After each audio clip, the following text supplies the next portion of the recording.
ഒരു അറബ് കൺട്രിയിലുള്ള ഒരു ഹോസ്പിറ്റലിനെ കുറച്ച് ടെററിസ്റ്റുകളൊക്കെ ചേർന്നിട്ട് അറ്റാക്ക് ചെയ്തിട്ട് ക്യാപ്ചർ ചെയ്യാണ്. അതിൻ്റെ ഉള്ളിൽ 25 ഇന്ത്യൻ നേഴ്സസ് ഉണ്ട്. അവരെ രക്ഷിക്കാൻ വേണ്ടിയിട്ട് ഇന്ത്യൻ ഗവൺമെൻറ് ഒരു റോ ഏജന്റിനെ അയക്കാൻ വേണ്ടി തീരുമാനിക്കുകയാണ്. പക്ഷേ ആ റോ ഏജന്റ് ആണെങ്കിൽ പുള്ളിയുടെ ഫാമിലിയുടെ കൂടെ ഹാപ്പിയായി ജീവിച്ചുകൊണ്ടിരിക്കുകയാണ്. അങ്ങനെ ആ ഹെഡ് തന്നെ പോയി റിക്വസ്റ്റ് ചെയ്തതും പുള്ളി ആ മിഷൻ ഏറ്റെടുക്കാൻ വേണ്ടി തീരുമാനിക്കുകയാണ്. അങ്ങനെ പുള്ളിയുടെ ഫാമിലിയുടെ അടുത്ത് കള്ളം പറഞ്ഞിട്ട് അവരെ രക്ഷിക്കാൻ വേണ്ടിയിട്ടുള്ള ആ മിഷന് ഈ നമ്മുടെ ഏജന്റ് പോവാണ്. അങ്ങനെ പുള്ളി പോയപ്പോഴാണ് ഒരു ചെറിയ കൊച്ചു പയ്യൻ്റെ ബോഡിയിൽ ബോംബ് കയറ്റി വിട്ടിട്ടുള്ളത് അവൻ കാണുന്നത്. അങ്ങനെ ആ ചെറിയ പയ്യനെ രക്ഷിക്കാൻ വേണ്ടി നോക്കുമ്പോൾ തന്നെ പുള്ളിനെ ടെററിസ്റ്റുകൾ അറ്റാക്ക് ചെയ്യാൻ തുടങ്ങാണ്. അങ്ങനെ പുള്ളിനെ ടെററിസ്റ്റുകൾ അറ്റാക്ക് ചെയ്യാൻ ശ്രമിച്ചുകൊണ്ടിരിക്കുമ്പോൾ തന്നെ പുള്ളിയുടെ വൈഫ് അങ്ങോട്ടേക്ക് വന്നിട്ട് ഇവനെ രക്ഷിക്കുകയാണ്.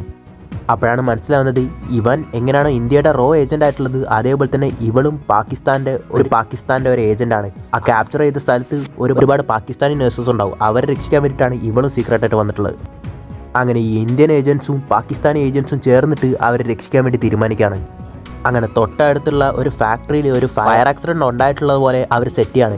എന്നിട്ട് അവിടുന്ന് ഹോസ്പിറ്റലിലേക്ക് വർക്കേഴ്സിനെ കൊണ്ടുപോകുന്ന പോലെ ഇവർ ആ ഹോസ്പിറ്റലിലേക്ക് എൻ്ററാവാണ്. അങ്ങനെ ഇവരവിടേക്ക് എൻ്ററാവുമ്പോഴാണ് ഇവർ ശ്രദ്ധിക്കുന്നത് ഇവർ വിചാരിച്ചതിനേക്കാളും ഒരുപാട് ടെററിസ്റ്റുകൾ അതിൻ്റെ ഉള്ളിലുണ്ട്.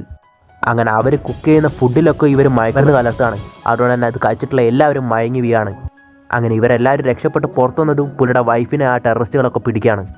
അതുകൊണ്ട് തന്നെ അവളെ വെച്ചിട്ട് ഇവനെയും ആ രക്ഷപ്പെട്ടു പോയിട്ടുള്ള നേഴ്സുകളെയും ഈ ടെററിസ്റ്റുകൾ വീണ്ടും പിടിക്കുകയാണ്.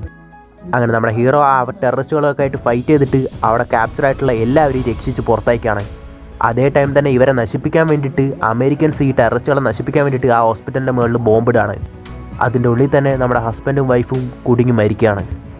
കുറച്ച് നാളുകൾക്ക് ശേഷം ആ റോൻ്റെ ഹെഡിന് ഒരു കോൾ വരികയാണ്. വേറെ ആരല്ല നമ്മുടെ ഹീറോ ആണ്. ആ ബോംബ് ബ്ലാസ്റ്റ് ആവുന്നതിന് മുമ്പേ പുള്ളി അവിടെ നിന്ന് രക്ഷപ്പെട്ടിട്ടുണ്ടാവും. അങ്ങനെ ഇപ്പോൾ പുള്ളി വേറൊരു നാട്ടിൽ പേരും നാളൊക്കെ മാറ്റിയിട്ട് പുള്ളിയുടെ ഫാമിലിയായിട്ട് ഹാപ്പി ആയിട്ട് ജീവിക്കുകയാണ്. ഈ പടത്തിൻ്റെ പേരാണ് ടൈഗർ ജിന്ദാ ഹേ.